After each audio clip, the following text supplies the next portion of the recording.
Sometimes, all we feel is a thick silence, as if the world stopped breathing for a moment. There is no will, no desire, only the gentle pulse of what exists, nameless, within us.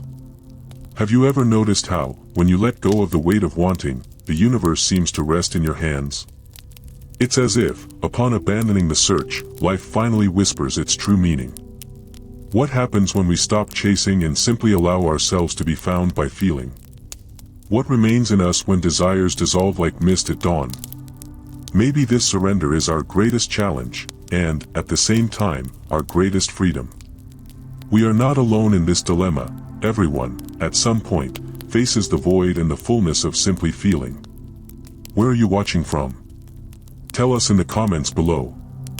In today's world, we're encouraged to want more and more achievements, more experiences, more certainties.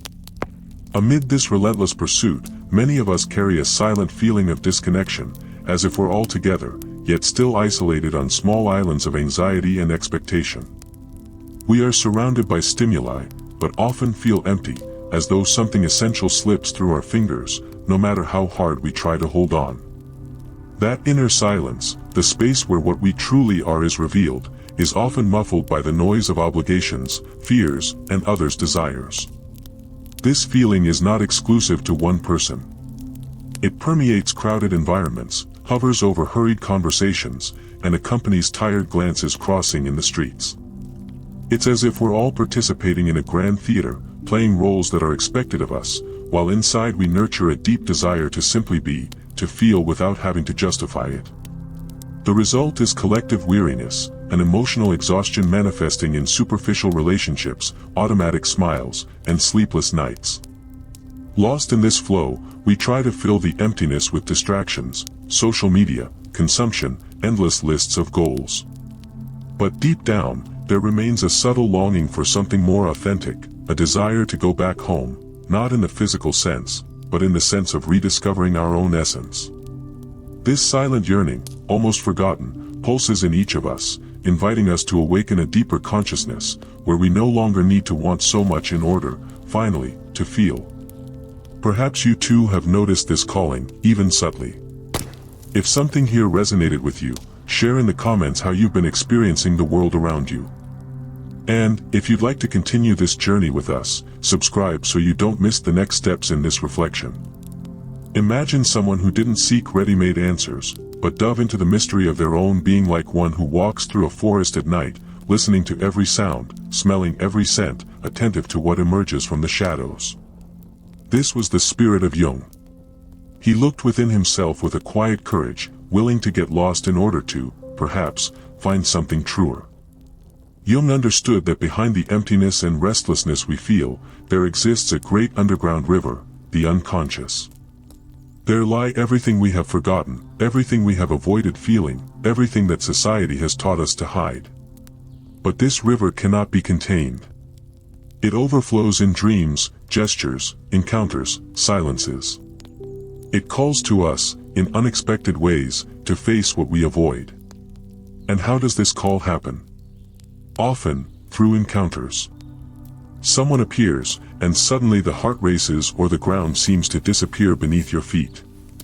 Sometimes it's tenderness, sometimes discomfort, but it's always an invitation. Because these people do not enter our lives by chance. They are messengers of our own unconscious, bringing to the surface parts of us that beg to be seen. What we feel in front of them is like a reflection in a deep lake. We don't always understand where it comes from, but there is the face of something essential. These encounters can shake our certainties, dismantle old desires, or reveal a longing we didn't even know we had. They are opportunities to feel, not just to want. Jung suggested that these presences are like keys, opening inner doors we have kept locked. Perhaps the purpose is not to conquer, but to awaken. These encounters are the beginning of a deeper calling, a call to return to what we once were, to feel what we never allowed to be born. When you stop wanting, and start feeling, something silent happens inside. Vulnerability ceases to be a fear and becomes a secret language between the outer self and the one that pulses, hidden, within. Instead of a weakness, it reveals itself as the courage to walk without armor, like someone crossing an invisible bridge over the abyss of their own uncertainties. At first, the urge is to retreat, to keep defenses raised, to pretend there is nothing to fear. But, little by little, I realize that the discomfort of exposing myself is, in fact, an indication that I am crossing an ancient boundary. Each layer of protection I leave behind is like taking off a heavy coat after years of winter. The cold is real, but relief soon follows. My skin breathes, my chest expands, my gaze opens to the world with more honesty. To be vulnerable is to accept the risk of being seen, being felt, being touched in the most sensitive places. It is to allow emotions, once locked away, to now flow like water finding its course. I discover that there, where fear once existed, a new freedom is born, the freedom to be whole, even in the face of the unknown. This surrender doesn't happen all at once. It's a process, a repeated gesture, like someone learning to trust again. With each small choice to show how I feel, with each word spoken without a mask, the space inside me grows. What once was emptiness becomes fertile ground for the blossoming of who I truly am. And so, by embracing vulnerability, I realize that true power lies in allowing myself to feel, without reservation. It is this step that prepares me for the next challenge, a situation that will demand an even deeper surrender. Now, with the confidence that only arises from authenticity, I know I am ready to cross into the new chapter that unfolds. When you stop wanting, and start feeling. And then, when the breeze of vulnerability still trembles in your chest, something, or someone, crosses your path. It doesn't arrive with fanfare, nor make a solemn announcement. Sometimes it's a glance that lingers a second longer, a question asked in exactly the tone that disarms you, or a small gesture that's impossible to ignore. In the moment it happens, it's as if a bell changes the air around you. Suddenly, everything that was quiet inside you begins to stir, to shift beneath the surface. This is the awakening, the catalyst, the unexpected mirror that returns the reflection of your oldest fears. Without asking permission, it exposes what you would rather keep in the shadows. There's no way to prepare. The body reacts with strangeness, the mind tries to rationalize, the heart wavers between wanting to run away and wanting to be truly seen. The discomfort grows, exposing parts of yourself that, until then, seemed protected by silence and forgetfulness. You realize, with a jolt, that this presence, be it a person or a situation, knows how to touch exactly where it hurts. It's not cruelty, it's precision. It's as if the universe, tired of your defenses, decided to bring to light what needs to be seen. And in this encounter, everything gets more intense, the doubts, the memories, the feeling of standing naked before yourself. The first impulse is to retreat. To return to familiar ground, shut the door, deny the call. But something deep inside quietly whispers that this disturbance is necessary. That running away only prolongs the emptiness and that maybe, just maybe, it's time to move through the discomfort. It's here that the choice appears, to open yourself to transformation, even without guarantees, or to remain in the sterile safety of the old self. The awakening, after all, does not ask for permission, it demands the courage to be felt, not just understood. And, for the first time, you ask yourself if you're ready to go beyond the fear. The resistance is almost physical. A weight in the chest, a knot in the throat, the urgent desire to run away, to put back on the old, familiar armor. But something has changed. Now, there is no way to escape the abyss that has opened before me. With every attempt to retreat, the shadow grows, dense and silent, enveloping everything I pretended to control. It is not just any darkness, but a reversed mirror, where I come face to face with everything I have always feared, the doubts that eat me alive, the buried shame, the parts of myself I learned to reject. I try to rationalize, to find explanations, but my mind stumbles. My heart races, exposing the fragility I always denied. It is like facing an inner storm, a turbulent sea where old pains and insecurities emerge like sleeping monsters. Fear whispers, "You are not enough." Shame screams, "No one could love who you truly are." I try to muffle these voices, but they only grow louder, demanding to be heard. The urge to give in is intense, to return to the comfort of numbness, to pretend everything is fine. But the awakening has already happened, and there is no way to close my eyes again. At the height of discomfort, I realize that the struggle is not against the shadow, but against abandoning myself. Everything I tried to deny is still part of who I am. Emptiness is not just absence, it is fertile ground, waiting to be inhabited with truth. To accept the darkness is to accept my humanity. Perhaps I will never feel ready. But now, I choose to cross the storm. Not to conquer it, but to find myself whole on the other side. The first step is to make space for everything I was and am, with courage and compassion. This is where healing begins. When you stop wanting, and start feeling, something changes inside. The emptiness that once was uncomfortable now becomes a silent, almost welcoming space, where old echoes no longer frighten, they whisper forgotten truths. For the first time, I look at the shadow I always tried to avoid. It no longer seems like a lurking monster, but rather a scared child, waiting for an embrace. I realize that everything I rejected in myself, the flaws, the fears, the impulses that made me feel ashamed, were never strangers, but merely exiled parts of who I am. I sit before the inner mirror and, instead of fighting, I reach out. I feel compassion for every weakness, for every mistake, for every unspoken desire. I realize that I no longer need to ask permission to be imperfect. The shadow doesn't ask to be vanquished, but to be understood. It carries with it the raw energy of life, the fire of creativity, the root of courage. What was once shame now becomes a reminder of humanity. I am not an incomplete puzzle, I am a mosaic, made of lights and shadows, of cycles and new beginnings. I let fall the armor, the judgments, the impossible demands. The silence that arises is not emptiness, but fullness. I feel an unprecedented peace, as if I can finally breathe within myself. I don't need to erase the shadow, I just need to give it a place at the table. It is in the shadow that I find strength, authenticity, and the freedom to be whole. With this inner embrace, fear dissolves and makes way for a new beginning. Now, with clarity and serenity, I know that I am ready to live, not as someone who runs from themselves, but as someone who recognizes themselves in every nuance of their own existence.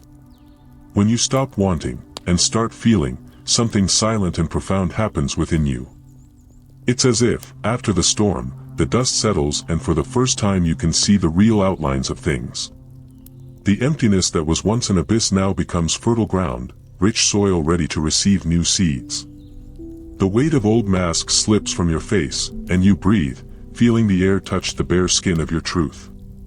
Before, everything was a struggle, the desire to control, to be accepted, to not fail. Now, there is a tranquil surrender, like a river that stops resisting the banks and simply flows. You realize you no longer need to defend yourself from what you feel. Fear, sadness, even anger, all become parts of a broader music, a harmony that once seemed impossible. Your gaze, once evasive, now meets the world head-on. There is an unprecedented clarity, a quiet certainty that there is strength in vulnerability, and beauty in imperfections. You haven't erased the scars, but have learned to read in them the story of your courage. The past doesn't disappear, but it ceases to be a prison, it becomes soil, root, an impulse for the new. This transformation is not an ending. It's a continual rebirth, a blossoming repeated every day you choose to feel without hiding, to love without bonds, to exist without apology. You understand, at last, that you don't need to be perfect to be whole. And with that, a serene peace arises, a strength that doesn't shout but sustains. It's the beginning of a path where every step is true, where life can finally be felt in all its wholeness. The moment stretches, suspended between who I was and who I can become. Before me, the unknown unfolds like a field covered in morning mist, not a threat, nor a promise, just possibility. I feel the weight of old habits pulling my feet backward, whispering that the comfort zone is a safe haven, even when it no longer fits me. My heart beats stronger, not as a warning of danger, but as the drum of someone about to be born again. Fear still lives here, resisting and sneaking in through the cracks of my decision. And yet, it no longer sets the course of my steps. I realize that courage is not the absence of trembling, but the choice to walk even while trembling, to carry the butterflies in my stomach and, still, to move forward. I look back and see a path full of scars and lessons, marks that now sustain me instead of holding me back. I feel life vibrating, pulsing where before there was only emptiness. This is the moment when I put aside the desire to control every turn in the road. I accept that uncertainty is part of the landscape and that the path is only revealed when the foot takes a step. I decide to cross the threshold, not as someone fleeing from the past, but as someone who honors everything they've lived and, still, chooses to go beyond. I am no longer who began this journey, but I am not an ending either. I am a process, an open road. With one last glance behind, I embrace vulnerability as a loyal companion. The new calls me, and even without guarantees, I move forward, not because I'm fearless, but because I have found within myself a serene strength, born from acceptance and self-knowledge. The future is vast, and each step is an affirmation that I am alive, ready to feel, ready to be. The first step into the infinite is taken, and with it, I open the door to everything that can still bloom. The day begins gently, and I feel the light passing through the windows of my soul, as if, at last, I could breathe deeply for the first time. The old weight, that dense silence that accompanied me, dissolves at the touch of this new brightness. It's not the end of a night, but the first ray of a morning I never imagined I would reach. I walk lightly, like someone learning to walk again, and I realize that each step is a silent celebration of what I have managed to transform. I look back and see how much I've changed. That former self, suffocated by fear and the need to control every detail, is now just a faint, distant shadow. The questions that once haunted me no longer scream. Instead, there is a silence full of meaning, a fertile space where life can blossom. I feel deep respect for the path I have traveled, for the pains that taught me, for the falls that made me more whole. If before everything was a search, now it is an encounter. My mission is no longer a burden, nor a suffocating demand. It pulses within me naturally, made up of small authentic gestures, of genuine presence in relationships, of the courage to be whole in each moment. I discover that my existence has value simply because it is true. The purpose is not a final destination, but the way I choose to live the now. And, in this now, I feel a peace that does not depend on certainties, only on trust in myself.